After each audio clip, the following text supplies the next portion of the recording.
Olá, meu nome é Raul Candeloro, da Venda Mais, e eu estou aqui com o Walter Longo, que é mentor de estratégia e inovação do Grupo Newcom.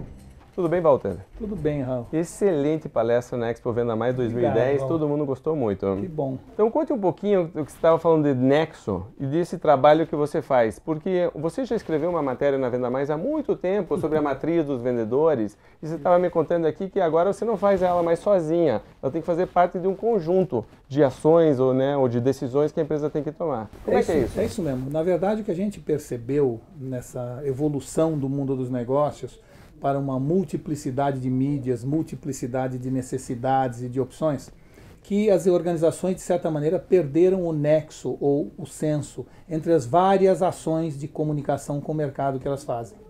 Então, a área de venda, a área comercial, é uma das formas de se comunicar com o mercado, mas nós temos depois a relação com o investidor, temos a propaganda, enfim. Todas essas áreas, de certa maneira, se multiplicaram em necessidades e em possibilidades de mídia, de fornecedores. Então, o que houve foi uma perda gradativa do nexo na organização, onde uma coisa não fala com a outra, uma coisa não está integrada à outra. A gente fala muito de comunicação integrada, mas tem pouca comunicação entregada hoje em dia, né? Então, dentro dessa visão da falta ou da perda gradativa de nexo na organização, o que nós fazemos é, de certa maneira, uma espécie de consultoria que entra na organização e analisa o sentido de tudo que aquela organização está fazendo na área de comunicação com o mercado, incluindo a área comercial. E o que você tem encontrado quando você vai fazer esse trabalho? Que tipo de situação você encontra? A gente encontra, primeiro, gente fazendo e praticando marketing nas mais diferentes áreas, além da área de marketing. A área comercial fazendo marketing, a área de produção fazendo marketing, a área de administração fazendo marketing, com endomarketing, com relação com investidores. Então, a gente tem encontrado, primeiro, um monte de gente fazendo marketing. Segundo lugar, cada uma dessas pessoas fazendo uma parte do marketing e contratando fornecedores externos que também são diferentes um do outro. Terceiro lugar, esses fornecedores externos usando, em função da multiplicidade das opções, uma infinidade de mídias diferentes para praticar aquele marketing. E o marketing como um todo também passou a ter uma série de exigências novas, o marketing da sustentabilidade, o terceiro setor, a preocupação com os fornecedores, a preocupação com a opinião pública, tudo isso agora, quando a gente entra numa empresa, o que a gente sente em geral, claro que com raras e honrosas exceções, é que quando a gente entra numa empresa, normalmente, se botar uma lona é um circo, se botar um muro é um hospício, ou seja, realmente falta nexo numa enorme quantidade de decisões. Decisões que são feitas normalmente por continuidade, sem pensar, sem parar para pensar em por que eu estou fazendo isso, o que eu estou fazendo nesta área continua sendo válido, continua sendo eficiente, o que eu estou fazendo nesta área está contribuindo, indo ao encontro ou de encontro com as ações que eu estou realizando na outra área. Então, o que a gente faz é quase que uma auditoria de nexo dentro da empresa, buscando minimizar custos ou trazer mais eficiência para a organização. Você contou um caso interessante da verba do foda-se dentro do marketing. Como é que é essa verba do foda-se? É muito gozado porque como existe uma enorme quantidade de influências na área de comunicação, né, gente que pede para patrocinar isso, para patrocinar aquilo, das pessoas entrevistadas por nós para fazer o livro, falou assim, olha, eu aqui resolvi minha questão, eu tenho a verba do foda-se. Eu assim, todo mundo que vem, eu tenho um primo que tem uma empresa, que tem uma gráfica, eu falo, tem verba na verba do foda-se? Então dá essa verba. E aí a gente encontra absurdos do tipo uma empresa que há 15 anos patrocina cinzeiro de aeroporto, e aí você pergunta para ele, mas me explica a razão, qual é a mensagem que você está querendo passar com esse patrocínio? Ele fala, eu não tenho a menor ideia. A gente vem fazendo isso há 15 anos e vamos dizer assim, por repetição, acaba de certa maneira continuando a fazer isso. Que às vezes vai até de encontro e não ao encontro da imagem que aquela empresa quer passar. Mas a inércia funciona muito para gerar a falta de nexo. O mundo muda muito, a gente tende a repetir as mesmas coisas, os resultados acabam diferentes. E acaba sempre fazendo porque sempre foi feito assim, e aí se repete e continua fazendo assim. Às vezes porque foi sempre assim, às vezes porque eu tenho medo de mudar e com isso, de certa forma, arriscar minha carreira, quando na verdade eu acho que as pessoas arriscam muito mais a carreira. Quer dizer, hoje, o maior risco que você tem é o medo do risco. E você falou, inclusive, de ter mais rebeldes dentro de uma empresa. Isso é fundamental, criar um clima na organização, né? A gente fala muito em disseminar cultura na organização. Mas além de disseminar cultura, a gente tem, de certa maneira, que nutrir rebeldes. Porque num mundo em constante mudança e mudança acelerada, são esses rebeldes que vão se insurgir contra os paradigmas, né? E a gente tem numa organização 3 tipos de pessoas. As pessoas que perguntam como, as pessoas que perguntam por quê e os rebeldes que perguntam por que não. que perguntam o impensável. É isto que vai nos levar ao futuro. No mundo com essa mudança tão acelerada, nós temos que repensar tudo e questionar tudo. Os rebeldes são fundamentais numa organização, mas normalmente a organização expulsa, em função do clima, esse tipo de rebeldia, ou abafa essa rebeldia, fazendo então com que a organização se sinta bem, no entanto, correndo um grande risco de se tornar irrelevante daqui a pouco. E você vê um choque, porque eu acho que você falou também isso na palestra, entre era analógica e era digital, não só como ferramenta, mas como forma de pensar e de agir? Isso, eu acho que todas as empresas estão em busca da chamada arma digital, né? Mas na verdade o que a gente tenta mostrar para a organização é que mais importante que uma arma digital, a organização precisa ter uma alma digital.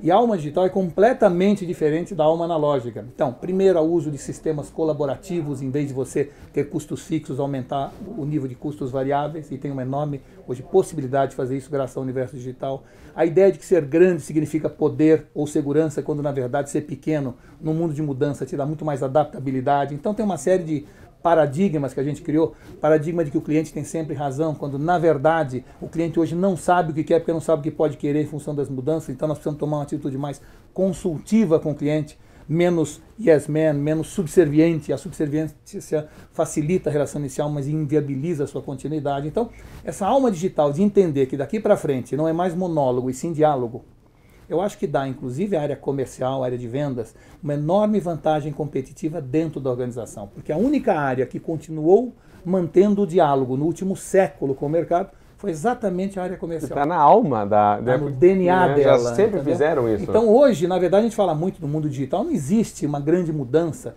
tecnológica, uma mudança humana. Antes, nós passamos 150 anos fazendo monólogo. E agora podemos voltar a fazer diálogo.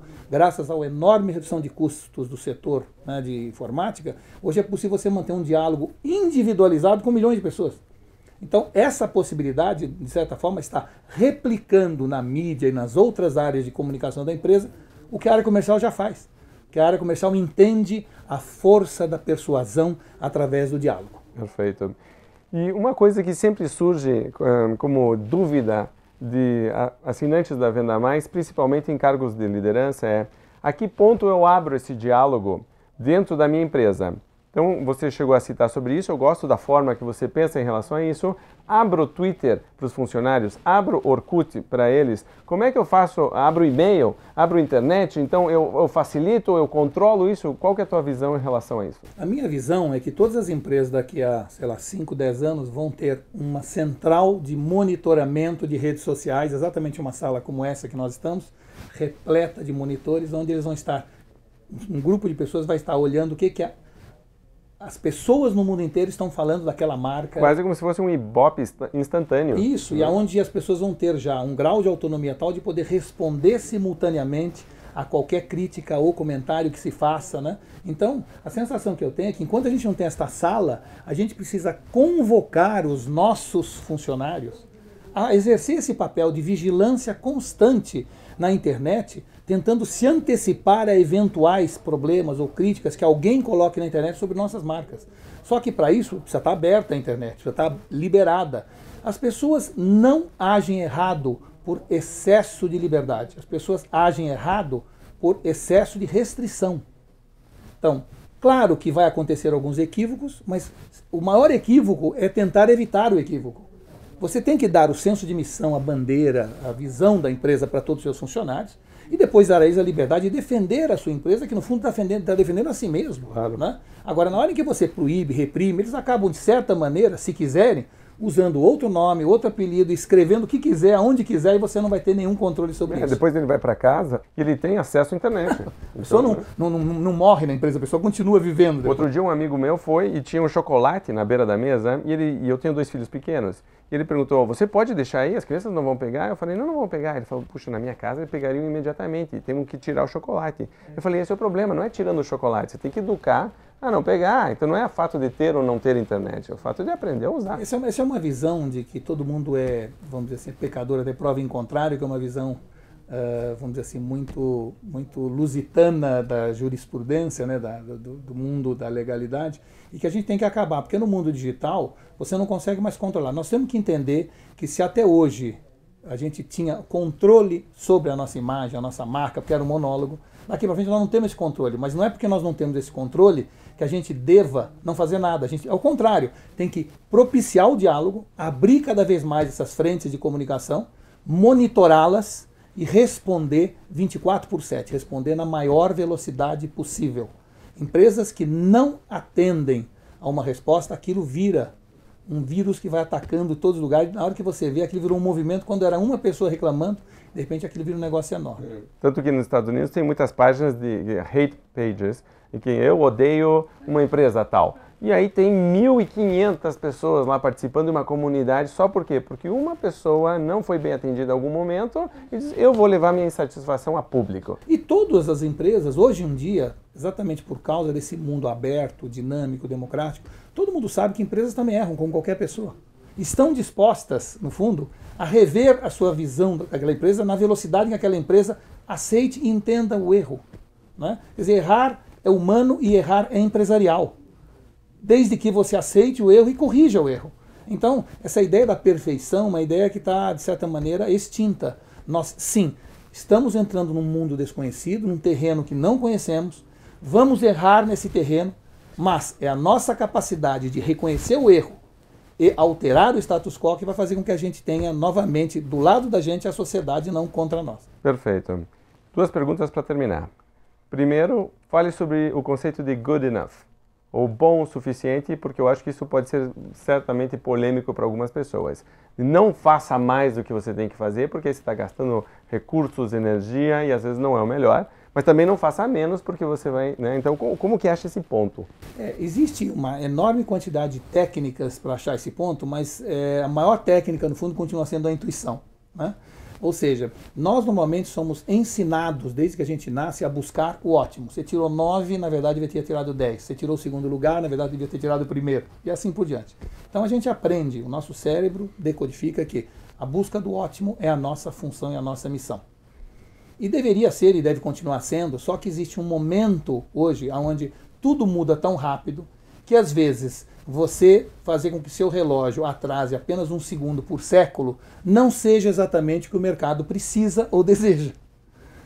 E pelo contrário, na busca dessa perfeição, você vai perder tempo ao lançar seu produto, alguém o fará na frente e você vai perder a oportunidade de mercado. Então, tem que ter a noção exata do good enough ou do suficientemente bom. Aquele momento do good enough é o momento onde não é onde você não pode colocar mais nada naquele produto, onde você não consegue retirar mais nada. Ali é o momento que você deve lançar ao mercado aquele produto, porque se você esperar muito, você perde a oportunidade. Se você lançar antes e ele está suficientemente bom, você perde provavelmente a própria empresa. Exatamente. E aí tem um recall e aquela coisa toda. Então, o conceito do good enough, poucas empresas estão aplicando isso, às vezes por intuição, às vezes por estudos, existem vários estudos que demonstram isso, né? Mas, assim, se você não tiver isso hoje, dificilmente você vai sobreviver a um mundo de constante mudança, porque a nossa tendência é esperar, esperar, esperar, buscar a certeza num mundo que cada vez mais exige dúvidas e coragem. É colocar cada vez mais coisas, né? E depois as pessoas não usam. Pois é, então, veja uma das marcas mais reconhecidas hoje, amadas, é a Apple, né?